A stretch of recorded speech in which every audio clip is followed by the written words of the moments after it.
Welcome back to another episode, Proof Beyond Reason, Proof episode Beyond 29. Reason, number 29. We're about to near 30 soon. Next episode's 30. Wow, that's a milestone.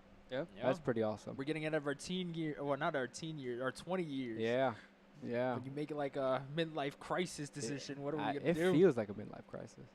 So G's been here since 3 weeks ago. We haven't recorded in 2 weeks, and so I've been sustaining G with chips and that plate of salsa, John. The had plate of last salsa? the last time. So he's been here growing a beard, just hanging out in the garage, and it seems to work for him. I don't know. His hair hasn't missed a beat.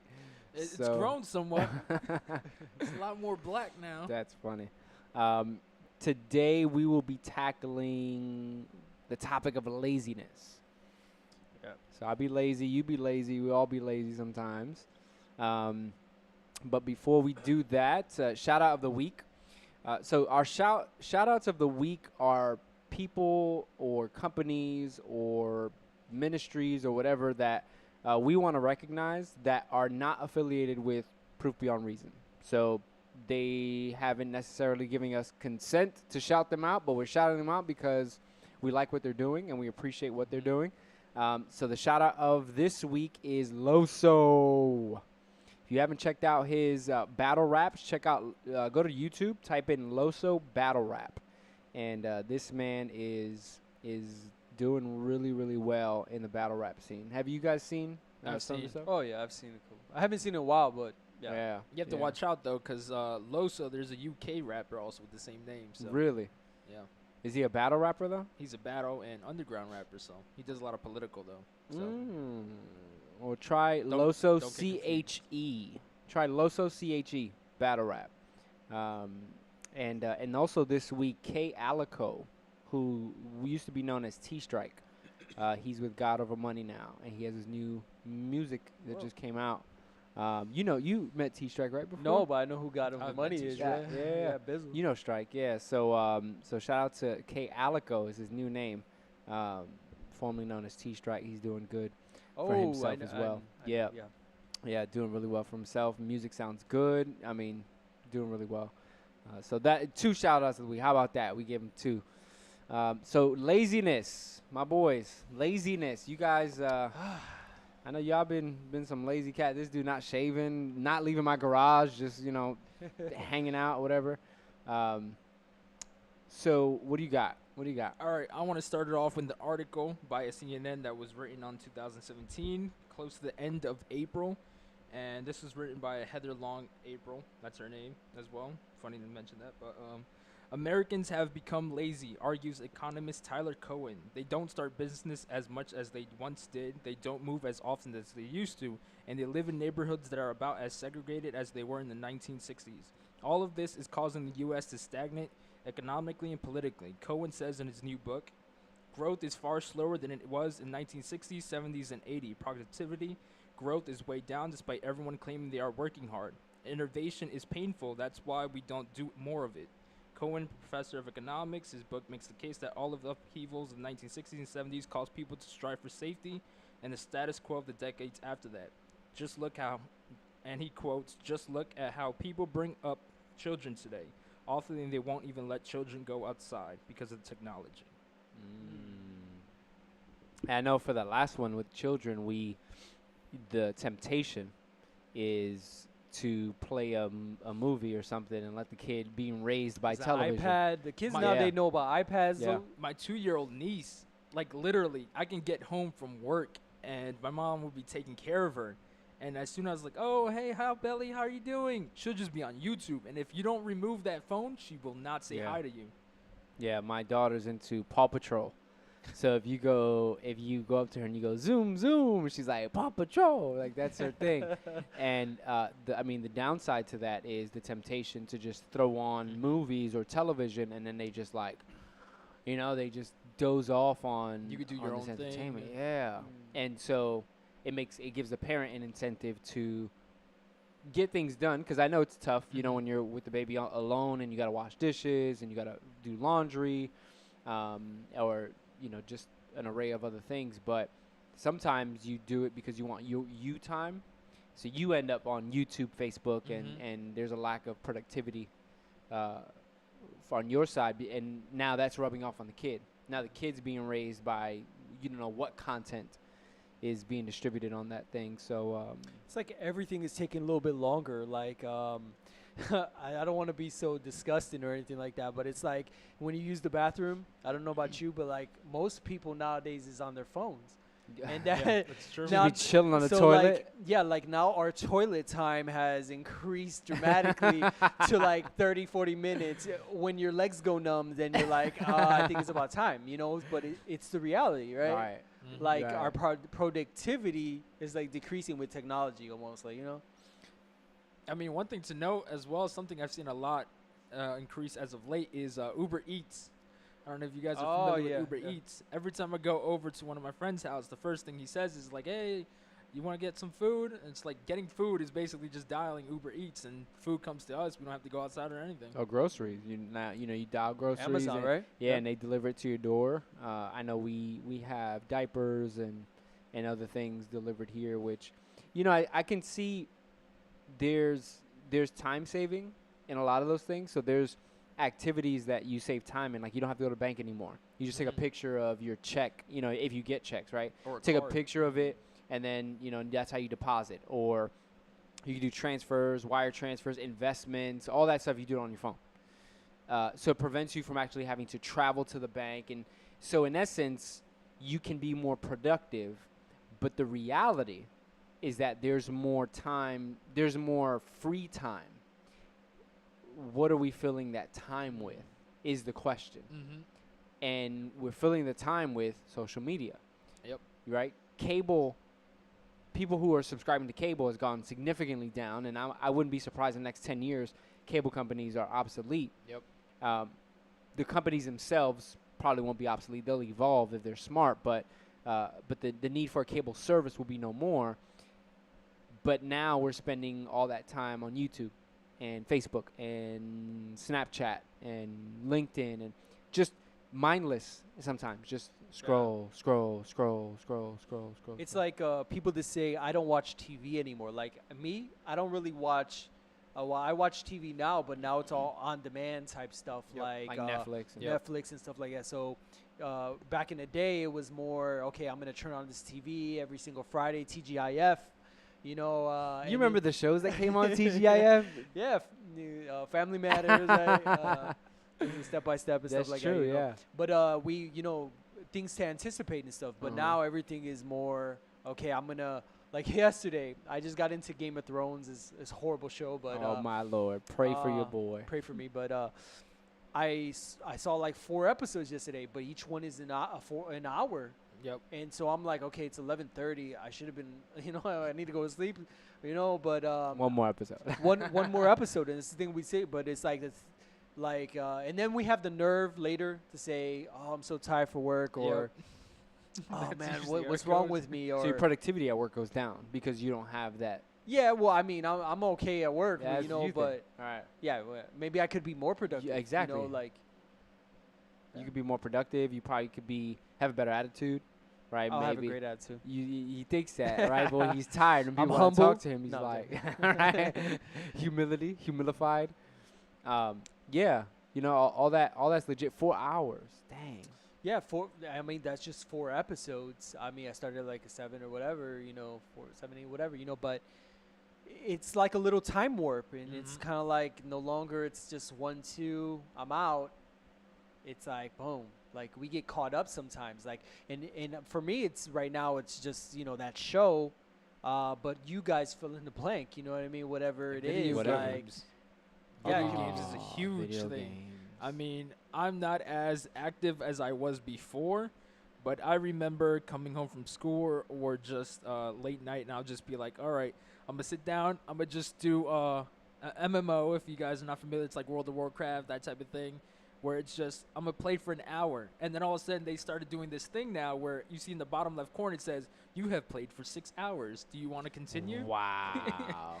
And I'm just going like, oh, I'm just ignore that, and then it just still goes again. You have played for 12 hours. Do you want to keep going? And I was 12 just, hours. it's That's like, wow. oh, okay. Well, I've done it before. I can't Netflix lie, will give you a little, you know, Yeah. warning if you haven't touched it in a while. Oh, Are you still watching? It's like 3 episodes later, and you're like, yeah, you get mad. Are you still alive? Yeah, you get upset. that You're should like, be a yo, of wake-up course I'm call. still watching, fam. Like, why? You better continue. You know what I'm saying? That should be a huge wake up call, though. Like spending so much time on that, and yet we can still consider it productive. We're losing like track of everything. We could be doing something else. I mean, I think it's in Ephesians. Paul says, in so many words, he says, "Be mindful of your time." Mm-hmm. You know, you have a limited time. Be mindful of it. And my wife and I had a conversation about investment, so financial investment, what that looks like, and spending money in a way that we can get a return. Buying things that we find pleasing to us, but how do we turn that around to get a return on our investment? Mm-hmm. So if it's a computer, well, we're purchasing the computer for the purposes of X, and that will produce some kind of return, whether it's monetary return or some kind of productivity that will eventually turn into an investment well spent, right? So I bought this laptop, and you were there when I bought it. It's turning out to be a decent return on investment because we're doing things like this on it. We're, I've been able to do a lot of other things using that platform. So it's proven to be a good return on investment, and I'm hoping we'll see that in the next few years. But that's what everything. Like, how are we spending our time? So our time is something we can't get back. We can get back money, right? So I can, after work, instead of coming here, I can get a job at 7-Eleven. I get a job at a retail store and make some kind of money to make up for any loss that I have. But time you can't get back. We can be very productive in our day, and yet still 4, 5, 6 hours we can throw out, and there's no return on that. We've given it over to something in which we will not get a return. And so we have to like sit down and really think, what items am I investing in? Am I investing in my daughter? Okay, I'm spending time with my daughter, but in what am I spending time with her? Is she learning? Is our relationship growing? Is what is the particulars of that time spent? Because it could be one thing where you're just sitting down watching a movie, and that's not necessarily a bad thing on occasion. But if it becomes the only activity you do, you're not actually investing time in this individual because you're not getting return from that. So if I'm sitting down and teaching, instructing, guiding, taking, nourishing, speaking to, listening, those are investments that you're making in this individual. If I'm taking those 4 hours to read, I'm investing in myself for knowledge, so that I'm more productive at work, so that I have more knowledge of the accounting industry, or I have more knowledge in graphics or management. And so because I've taken an hour of those 4 hours that I have after work before I have to go to sleep, I've taken an hour or 30 minutes to invest because I want a return, and I'm going to immediately apply that. Mm-hmm. I think when we start to use our thoughts in that way, I think we have a different, it's like a different way of thinking of relating to what we're doing. I'm spending my time this way. I'm spending my money this way. I'm using my phone in this way, right? I spend all this money on a phone, but all I'm doing is social media. Is that a real investment of my time? Is the social media bringing a return? Am I getting paid for my social media activities? If I'm not getting paid, or if it's not pushing a project that I'm doing, or if there's not a real return, I need not be on that, because it's not beneficial. It's actually doing the opposite. It's draining me. Instead of me being like a bucket or a cup, right? Instead of my cup being filled, I'm draining it every day, a little bit at a time, a little bit at a time. My knowledge goes away because I haven't refreshed my knowledge. I'm just doing the same thing all over again. I'm draining. My children, my wife, there's no investment of time and interaction. So I'm just draining the relationship until it's empty. There's no more. I mean, what I've noticed as of late is we've become a people of procrastination a lot. So we'll say I'm going to do the laundry. That laundry basket will be sitting there for the whole week. Oh my Lord. And you'll say, Don't get me started. I'll get to it eventually. And you won't do it until finally the laundry is like literally piled up, like bothering you. Is that the clean laundry or dirty laundry? Now it can Both. intermix. Now, Now it's just you. Or, You like, gotta smell the clothes. You're like, is this clean? I don't know if any other like culture has this or anything, but a lot of Hispanics do. They call what you well, we call it the chair. The chair is a place in your room where it just piles up anything / everything, and that won't be cleaned until you have your grandma visiting from your country or something, Yeah, or you straight have up. family members or friends coming over. So that will always be there. Mine's is the total gym. If I'm not using the total gym, like after a few days, it's like You can't see the yeah, total I'm gym. like, what is this thing? But for me, I've noticed it's more not necessarily procrastination, but it's a lack of drive. So we talked about it before, saying that we're like the microwave generation, where we want things done instantly. Now, when we don't see that progress, we usually turn into depression, anxiety, but it's because we don't have that initial drive. So we want to climb the mountain, but we don't want to take the steps. So in doing that, we start backing away from things because we're not seeing progress. Like for me, I would say I'm going to take an hour or two to write. I used to say that all the time, and then I would write an article or two on my blog, and then I'll just go back to social media. But then I started seeing articles, people talking about it, saying that you have to start cutting off social media so you can focus more on your writing. Consider it like a second job. So I was like, all right, I'm going to download this app that they recommended called Cold Turkey. And I put it for 20:30 to end. So it's from the time it's 2 o'clock in the morning until I would say, I think I put it for 12 hours. 2 p.m., it completely cuts off Amazon, Netflix, YouTube, every other site.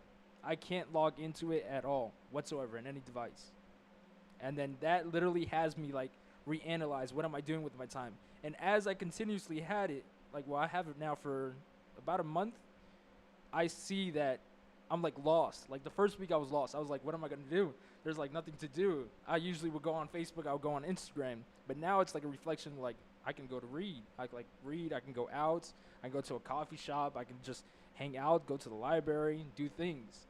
And that's what we don't see is that drive. What's really pushing us. So then we start seeing it as, is it truly we don't want to do something, or is it because we've started to idolize something else?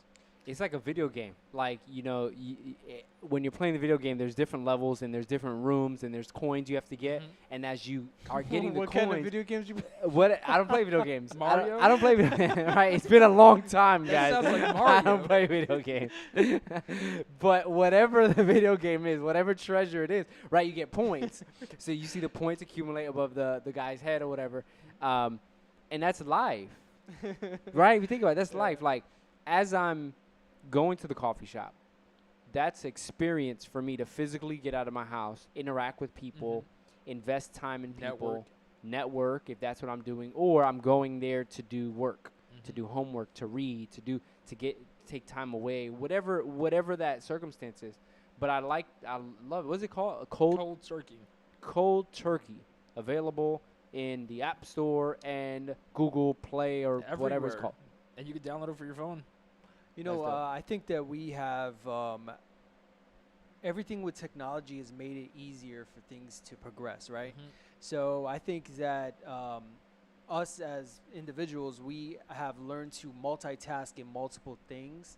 And that kind of, in my opinion, has kind of created this, okay, now I multitask in so many different areas that you, like the productivity level kind of drops. Yeah. So it's kind of like, okay, back in the day, I had to wash clothes by the river, and that took me 6 hours. And you know what I mean? Or I had to go hunt. I had to literally go get some food. I'm not talking about me because I never hunted.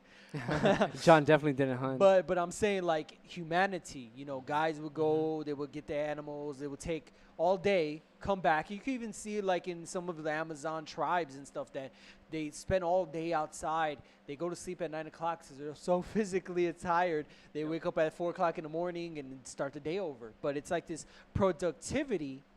But can you imagine if those same Amazon people would have everything, literally this new tool that would have like basically like a grocery market? They didn't have to hunt.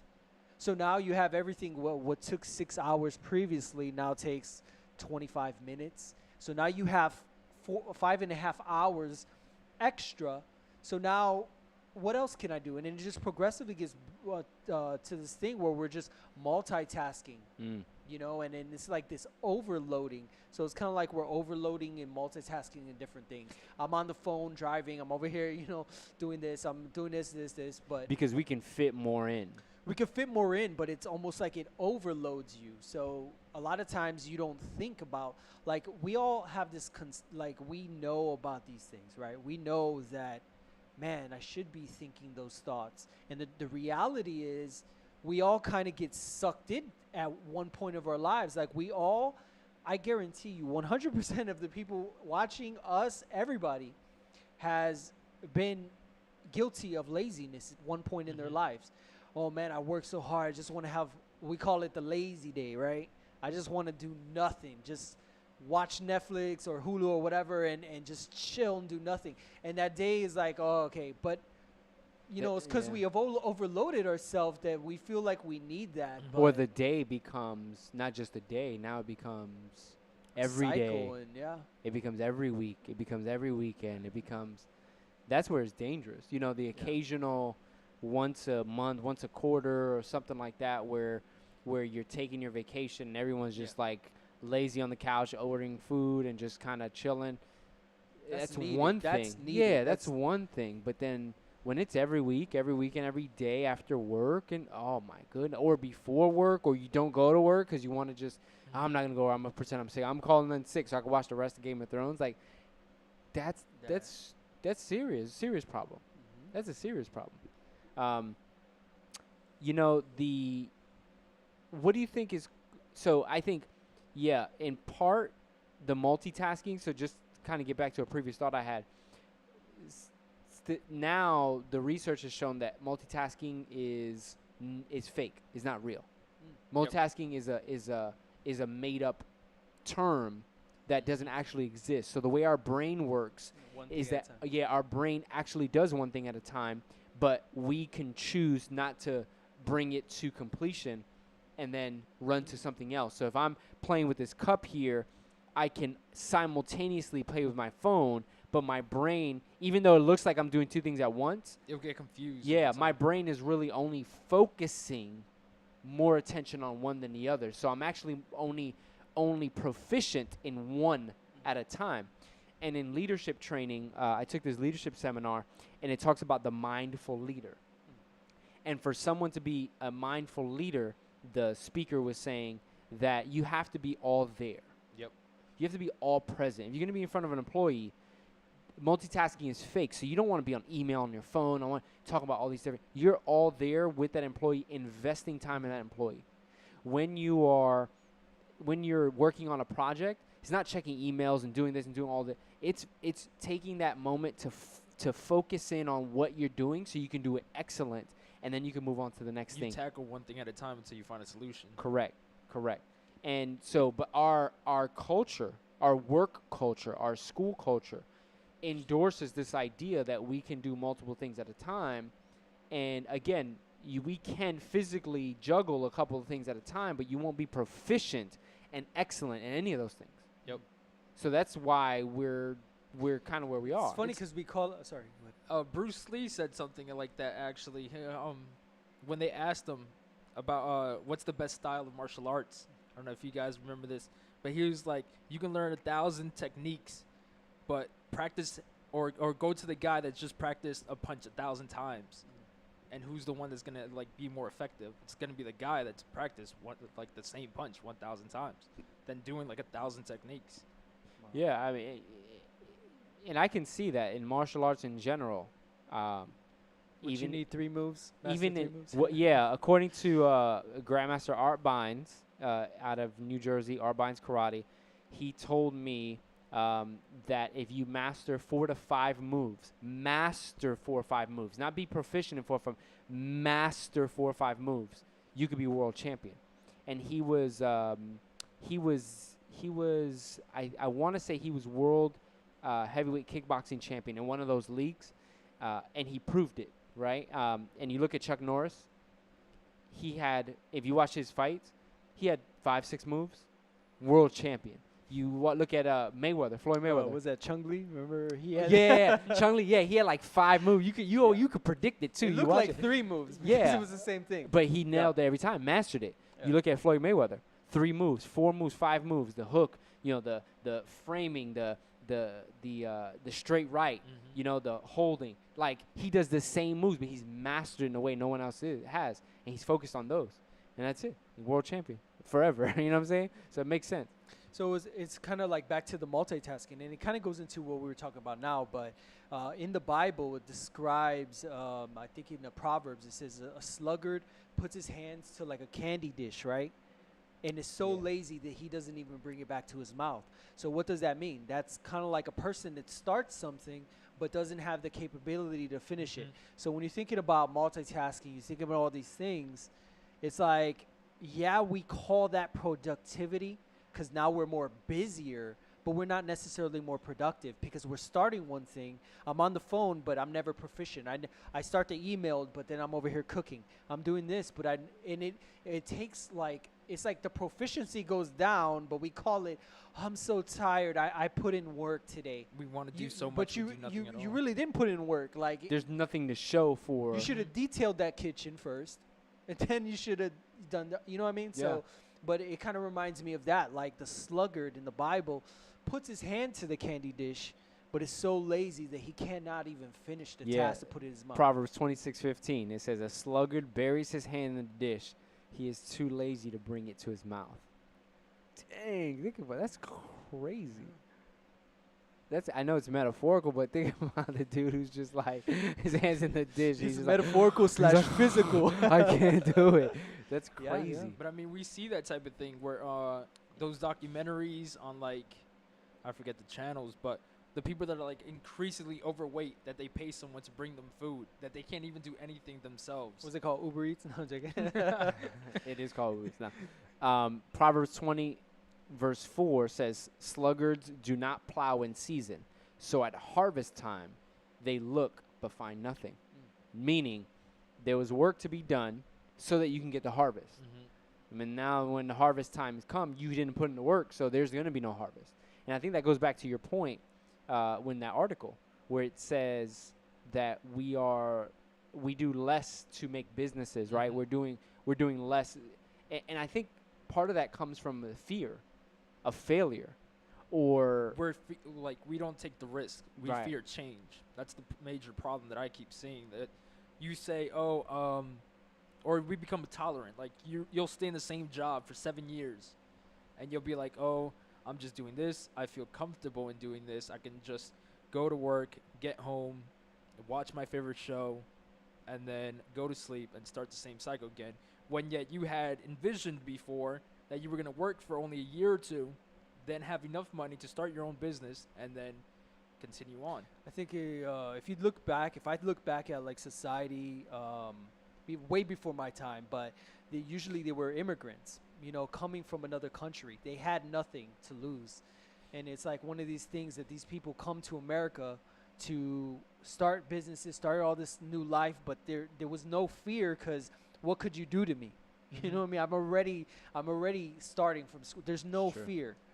But it's kind of like society portrays, the modern society is like everything is so comfortable.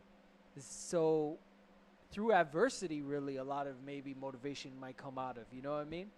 So Yeah. a lot of times we might be too comfortable in situations that, it's kind of like that spoiled child or that person that gets everything. Yep. It's like they never learn how to fish themselves, That's true. That's true. There's this website. It's called whyamilazy.com. And so it says what causes laziness. Many people would like to think that it is caused by something external that they do not have control over. This then makes it easier for them to rationalize that they are not part of the root cause and therefore part of the solution. People want to look for a quick fix magic pill that can fix whatever it is that they're having difficulty with. Unfortunately, it's not that easy. Now, it does mention that genetic disorders can cause a sense of physical or even mental fatigue. So, in spite of what we've been saying, there are some legitimate reasons why maybe someone hasn't had the capability, or at least feels as if they don't have the capability to pursue or push or be productive, because they have disorders that they have to overcome. Even so, it still requires us to overcome when we notice it, when we realize, man, I can't do, or I'm not doing, I need to overcome it. So here it talks about genetics, chemicals, so a chemical imbalance, or taking medication. Medication can cause us to be fatigued, lazy. We don't even realize what's going on. Metabolism, so issues with your metabolism. But here, the website focuses on what really causes laziness, and there's a lot of what we talked about. Distractions, procrastination, so thinking that you still have time and whatever. Lifestyle issues, so not eating the right foods, and the foods causing your body to... How much of eating do you think is... It's kind of like, I guarantee you, every single person that eats turkey on Thanksgiving takes a nap after. Why? Because your body shuts down, right? Could it be the turkey? Could it be the It could extras? be. There might be some type of chemical in that thing. Chemicals. There's chemicals. I don't know. I think it's what the I'm bread and the it's sweets. Just, no, what I'm saying is it's the overload of everything. could be, So yeah. it's like That's true. your body's shutting down. Only your stomach is working. You know what I mean? So a lot of times we probably tend to overeat, and then we wonder why. Like at 3 o'clock in the morning, We don't 3 o'clock in the afternoon. We don't tend to overeat. In America, we overeat. Yeah, we overeat, and then we realize, like, why do I need a coffee at 2 p.m. Yeah, after to get through the rest of the day, or something like that. Yeah. Then we become dependent on caffeine, and then it's like these highs and low. It's like, wow, we're pumping every single day full of chemicals. Because I'm going to say, Aldi hooked me up. Well, hooked Mike up. And I destroyed some chips. Yes. The salsa, I don't know what it's called, but it's from Aldi's. Get that all natural salsa. Oh my God, so good. But yeah, lifestyle issues. So like sugary foods, candy. You're at work and just piling on the Diet Coke and the candy or whatever it is. So those are some of the things that this outlines. But it puts us in a mental state where we feel we are unable to, or we don't want to, we cannot. So like exercising, you don't have to go to the gym, right? Culture has kind of set us up to say we have to go to the gym. That's the equivalent of exercising.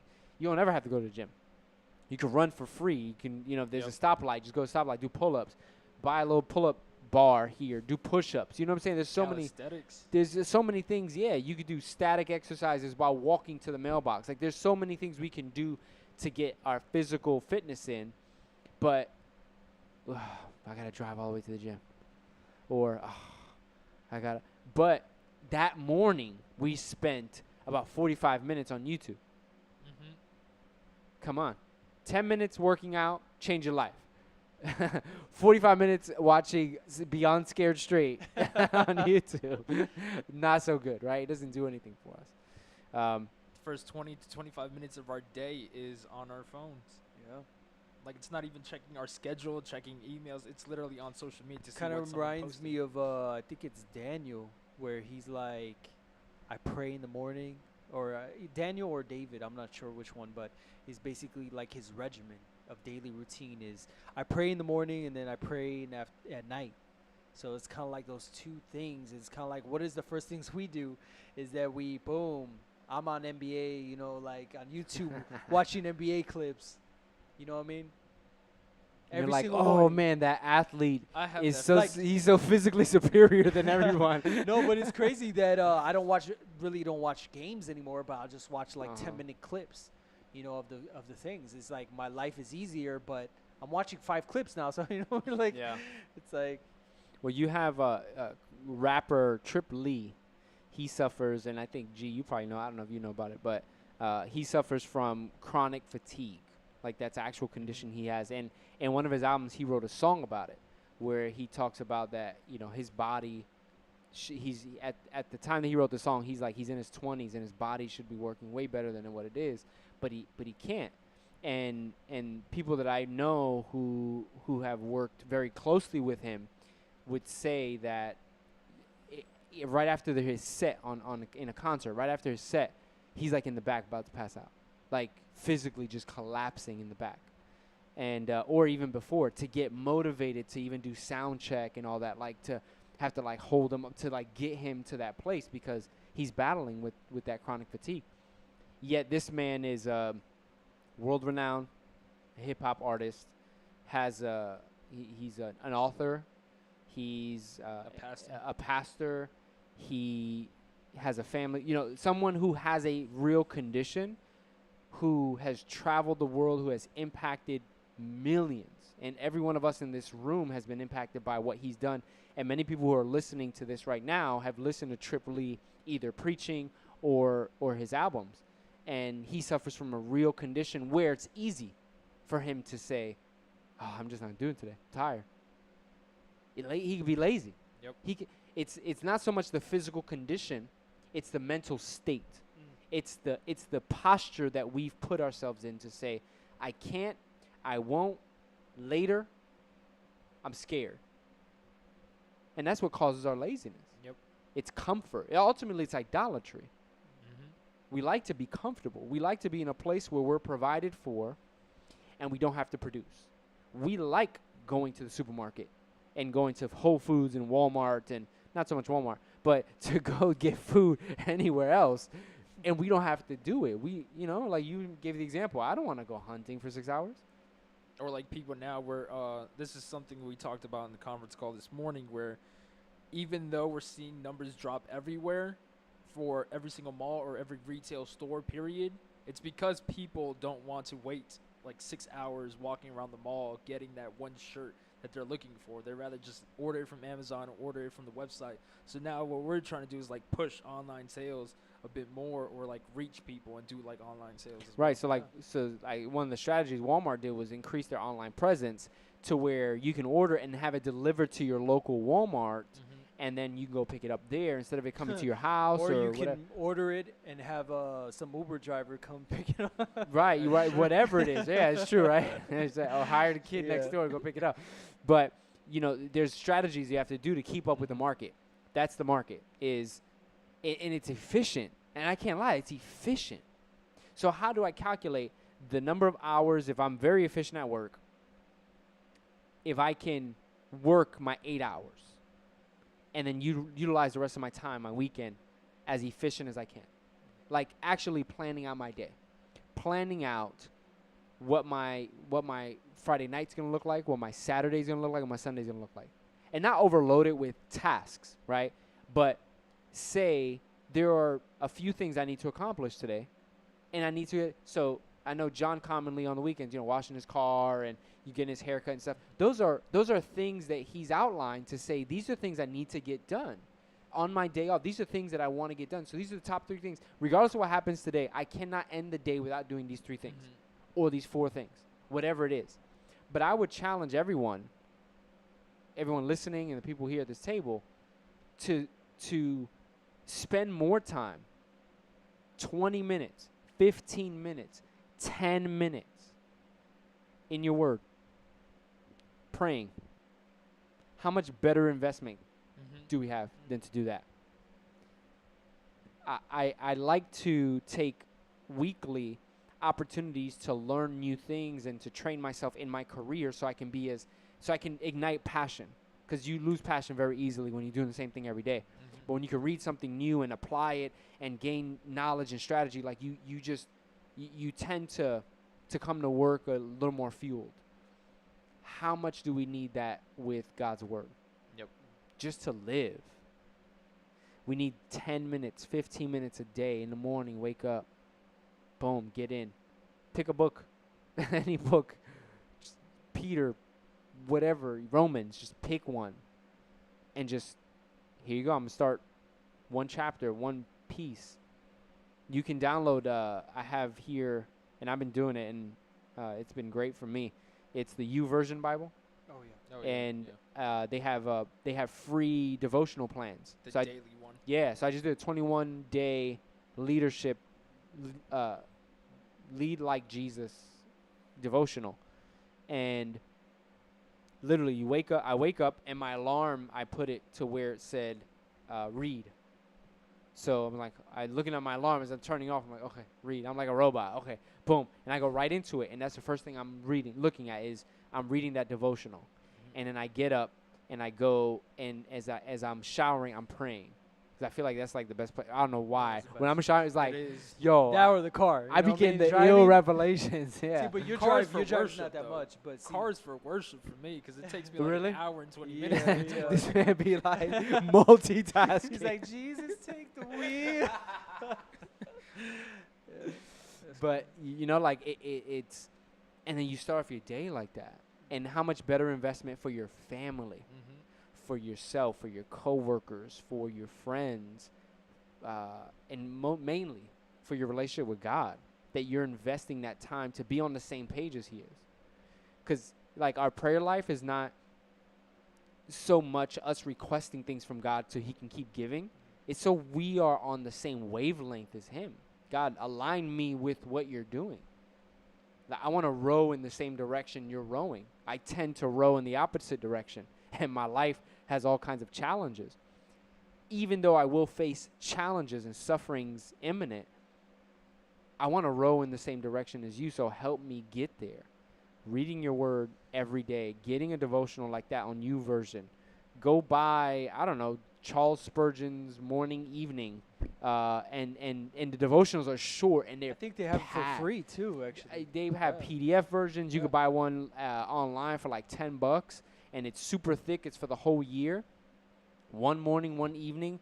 In total, might take you 3 minutes. But I mean, even for that, Christians sometimes suffer with laziness in the aspect where they'll say, I'm waiting on God, or God's going to guide me to my future, or I'll do His will eventually. But yet, God could be telling you, start this business, or go read the Word daily, pray daily, because we sometimes think, oh, I'll pray in the morning, I'll pray in the night, but yet prayer is consistent. You could be talking, and I could be praying right now, saying, bless my brothers and bless the people, and everything like that. Right. Prayer accompanied with some action. So if it's, God, I'm wondering if you want me to start this ministry, I'm going to pray, but I have this leaning toward I might need to start this ministry.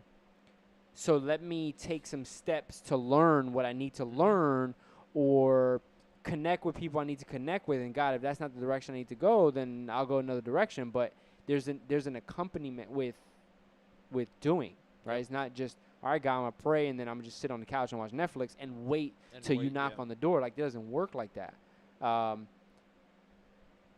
Though in His sovereignty, let me not say that, right? Because in His sovereignty, He can choose to knock on the door. He can do whatever He wants. that's also the rarity.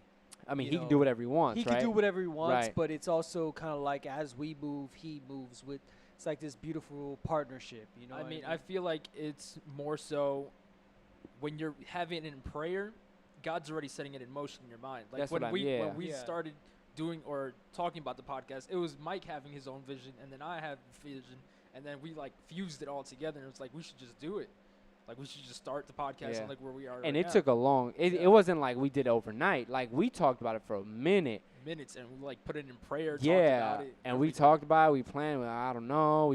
We stopped talking for a little bit. We got back together, and then we just kind of, and it just and as we were doing it, God, if it's not Your will, Mhm. I don't want to do it anymore. Let's see what happens. There were some challenges that came up, and not that we've achieved any level of whatever, but I think anyone listening who is blessed by any amount of words that we are providing, that's a success. Yep. Even if it's one person that is listening whose life is radically transformed by the topics that we're discussing, or not radically transformed, but you haven't been to church in years, or they don't have access to a church. Like some of the people that are listening to us, maybe there's locations around them in which they don't have a church body to go to, but they listen to this to figure life out, and it's helping them. That's enough for me. That's enough for me. How many people, I mean, think about it. How many people individually, just the people at this table, how many people are we investing in? Like, discipling. It's crazy because I was thinking about this morning.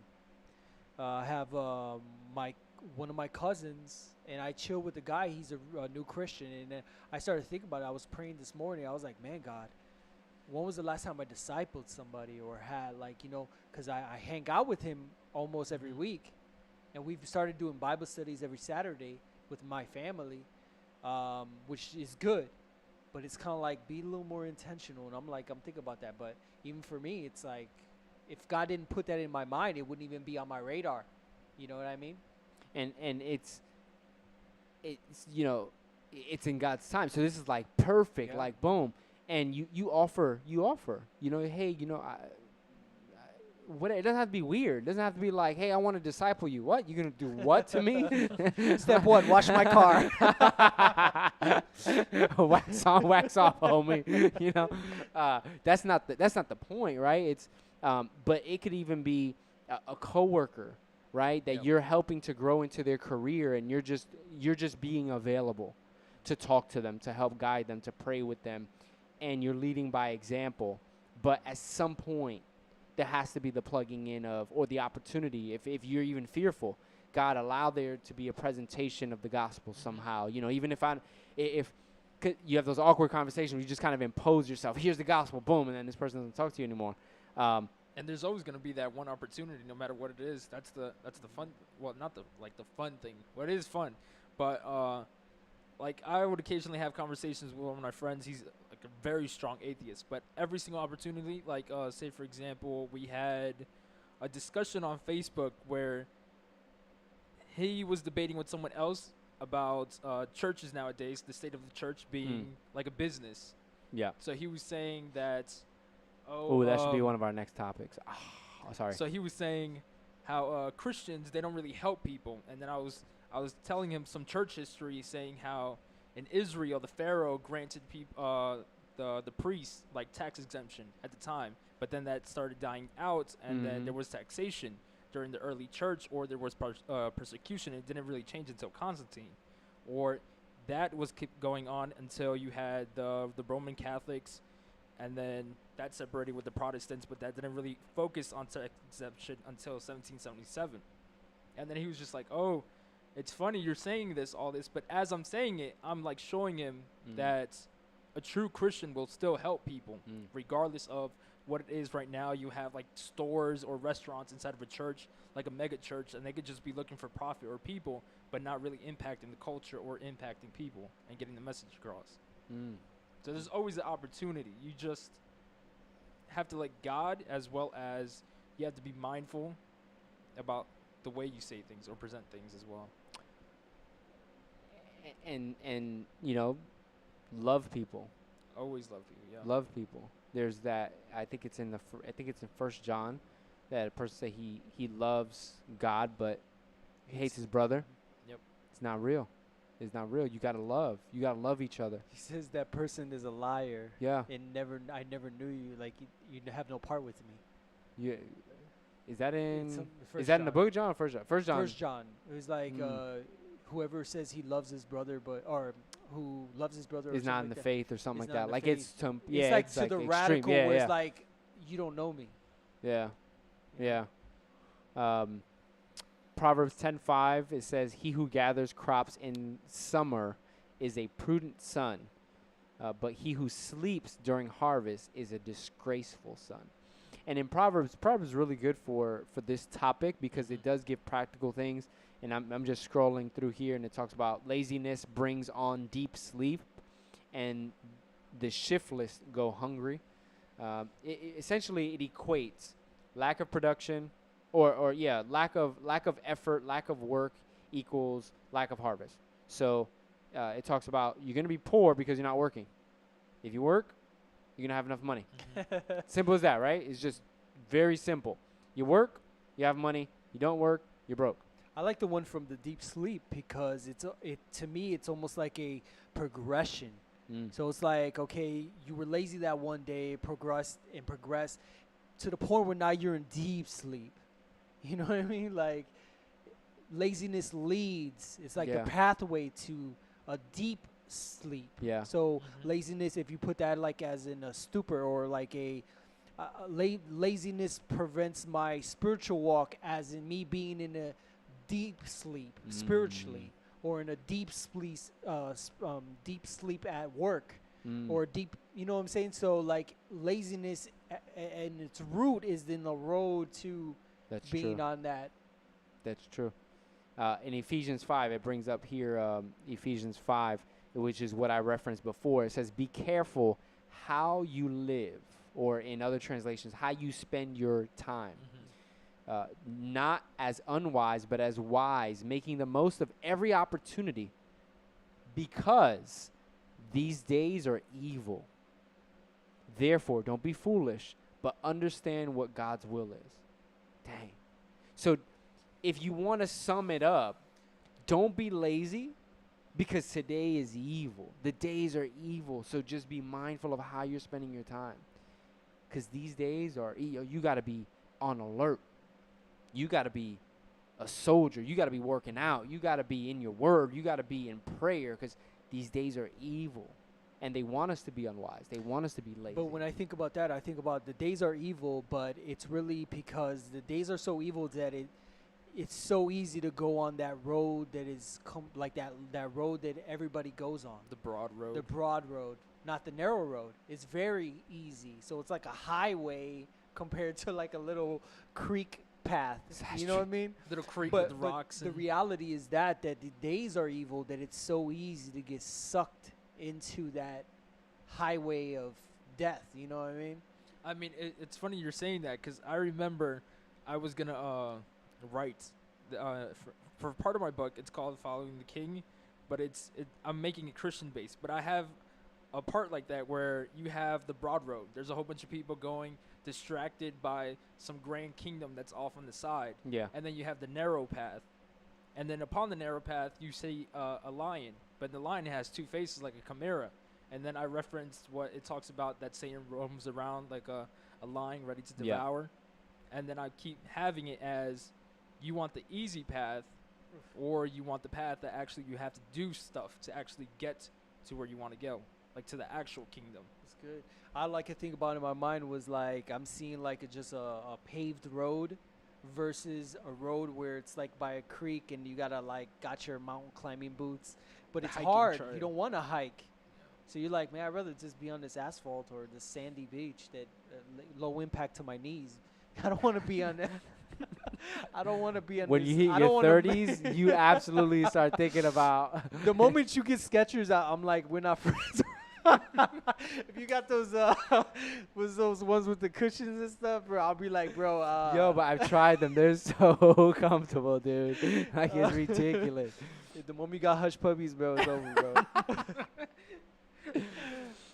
bro. Yeah, it says, in Ephesians 5, it says, take no part in unfruitful works of darkness.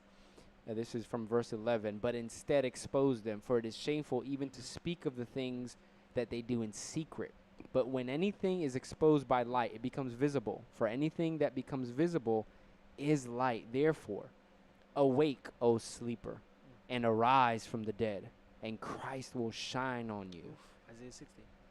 Look carefully then how you walk, not as unwise, but wise, making the best use of time, because these days are evil. Don't be foolish. Don't be caught up in drunkenness and debauchery and so on and so forth. And it just talks about singing spiritual hymns to God and having communion with Him in that way. And we're all guilty of getting caught up in that. We're all guilty of deciding that I'm going to take that paved road, even if it's an hour. I'm going to take that paved road, and the road that that has high impact on your knees. That's the road that is prayer. That's the road that is reading your word. That's the road that you're willing to say, I'm leaving work on time today because I need to spend time with my daughter. I'm leaving. I'm taking some days off because I have available time off because I need to invest that time Mm-hmm. in something else. I need to invest that time. That's the reality, though. We need to face that it's not an easy road whatsoever. No matter what someone can say it is, like, if you do this, or if you do X amount of things, or if you invest a certain amount of cash or something like that, that we hear like prophetic, not prophetic, but prosperity gospels being mentioned. It's not an easy road. You will have challenges. Your health might not be the best, like you talked about with Tripoli. Yeah. And like I've even seen in the past with my mother, like I've had to go to the hospital every year with her, but yet she'll still every Sunday in the morning put on worship music as she's cleaning, Dope. still praising God. Dope. So yeah, so that's it. Get in your word.